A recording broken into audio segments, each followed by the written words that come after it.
Overwatch 2 Season 2 has been perhaps one of the worst seasons, period, in pretty much all of Overwatch history. And that's a pretty bold claim, but there's a ton of problems about this season that is having people just completely turned off to Overwatch, and we gotta break it down and talk about it. And while changes are coming down the pipeline, the problem is a systemic problem that might never be solved unless Blizzard does these specific things. So we're gonna break it all down, but make sure you don't miss out on my stream if you want a chance to win free coaching, or if you want to be part of our huge events. You gotta go check it out in the description right now down below. Now, there are three big reasons why Overwatch Season 2 has just been a massive failure. Now, the first reason that Overwatch Season 2 has just been hated more than just about any other meta and season is because of the one-shot meta. You have to understand that when compared to a lot of other games like Valorant or Counter-Strike, Overwatch is an arena shooter that has a higher than average time to kill, at least typically, where you're unlikely to just get randomly killed out of nowhere. While deaths can be fast, they are rarely instant.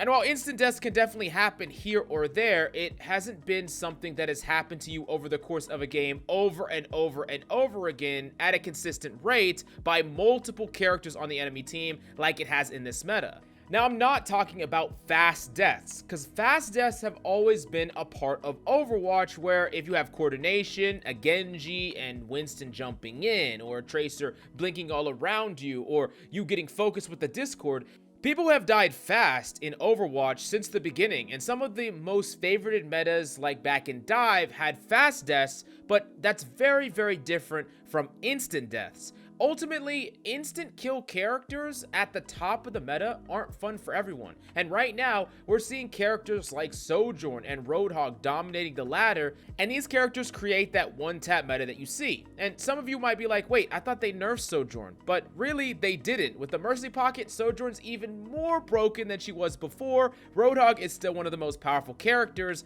and it's never fun to not only get one-tapped, but just die to characters that you feel like it's very hard to punish. Like, as a solo queue player, how do you approach shutting down a pocketed Sojourn or a Roadhog? It feels like an entire raid boss is in your game that requires many, many people to come together to even have a chance to shut it down. And also, there are games that you just feel like you just don't get to play. And while in the past we've had double sniper or Widowmaker metas where players had a lot of the same complaints, this was only at the very, very top of the meta because of the skill floor with characters like Widowmaker meant the vast majority of the population didn't have to deal with these problems. But right now, most people are dealing with these problems, and most people are especially dealing with Roadhog, which feels way less counterable than any of these other characters that can one-tap, especially because Kiriko can just basically blank out a lot of the Roadhog's positioning mistakes and allow him to just one-tap people on a whim. And this leads me directly into the second reason why this season has been such a failure. It's because one-taps take the agency away from every person. Not just the person getting one-tapped, but insta-deaths give players no opportunity to intervene.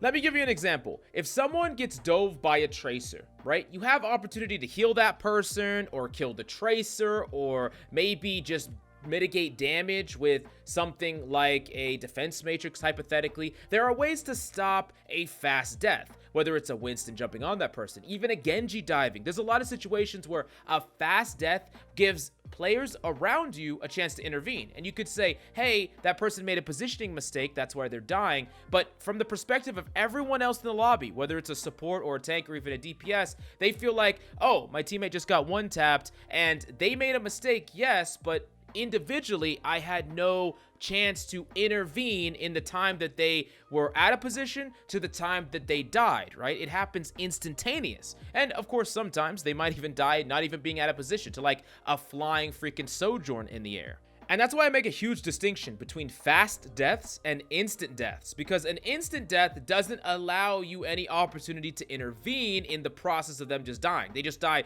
literally out of nowhere, but a fast death gives you a small window of time where, regardless of what character you are on a team, you have a space to intervene, and it feels like you have agency over your lobby more, and it feels like you have more impact over your games. But right now, while characters like Roadhog get to never die instantly, right? They always have a chance for teammates around them to intervene. A lot of the times, unless you're a select small amount of characters that are really just not powerful right now, you're not going to have a chance to intervene with the one-shot capability of a Roadhog. And that's one of the many frustrating aspects about this one-tap meta, where you feel like you don't have any window of opportunity to intervene in the mistakes your teammates are making because the deaths are happening out of nowhere. And I want to make it clear here that I'm not arguing for very, very low time to kill or no chance for you to get any fast kills, because I think fast kills are perfectly fine. But Overwatch should never be a game that revolves around instant deaths. And while I do think that it's okay if some percentage of characters can get a one-shot every once in a while, you want it to be few and far between. You don't want it to be one of the primary ways that people win team fights, and you do not want to have multiple characters running around on both teams that can all just instantly kill players. It creates a really unfun environment where to win, you have to abuse a lot of these one-tap strategies.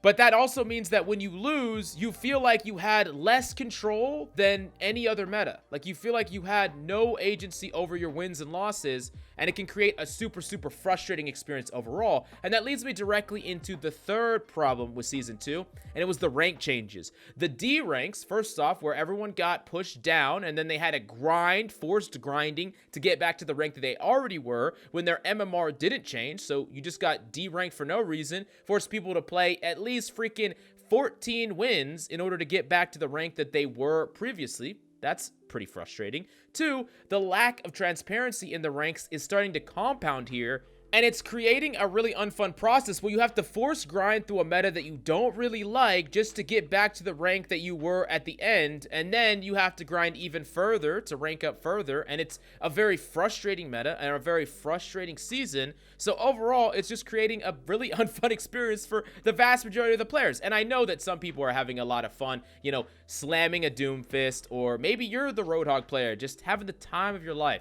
But you have to really zoom out and look at the health of the game right now. The vast majority of people are just not having fun playing Overwatch competitive. And this is really bad for the future of the game, keeping people interested. And of course, I'm a little biased here, but I want people to want to improve at the game. And right now, no one really gives a shit. Now, I know what you're saying. Hey, there are changes coming down the pipeline. We know that a lot of these characters are going to get changed. Well, for one, I have very little faith in Blizzard as a whole at this point, simply because of how they treated Sojourn previously, how they have treated the meta up to this point, and how they have been pretty slow to implement the changes that people have been asking for. And especially in this situation where Sojourn was attempted to get nerfed but ended up being buffed for the vast majority of cases, it's really just completely absurd. And now, because Roadhog paired with the Kiriko doesn't really have a counter anymore, it feels like this character is unlocked in a way that demands a certain amount of huge changes, like, right away.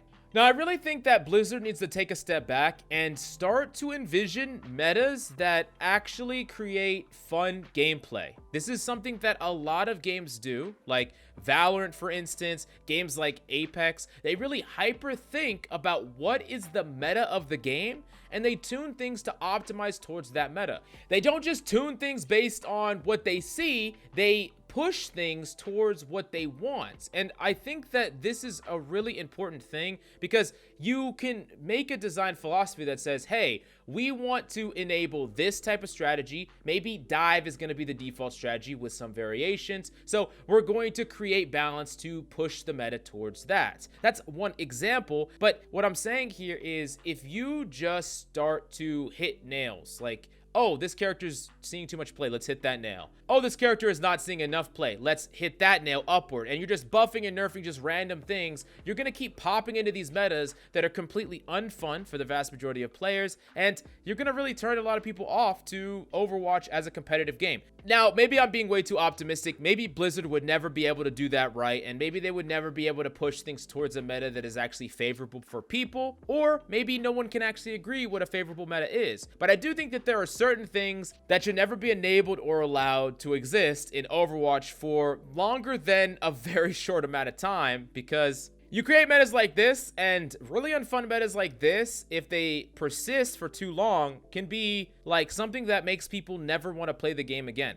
But ultimately, this is just my opinion. I want to pass the question off to you. How do you feel about this meta and the ranked environment as a whole? What would you do if you had control and you could change it? And of course, make sure that you check out my stream. I'm going to be streaming right after this video, so description down below. Come check us out and we can talk more meta. Anyways, thank you so much for coming by, and I'll see you next time.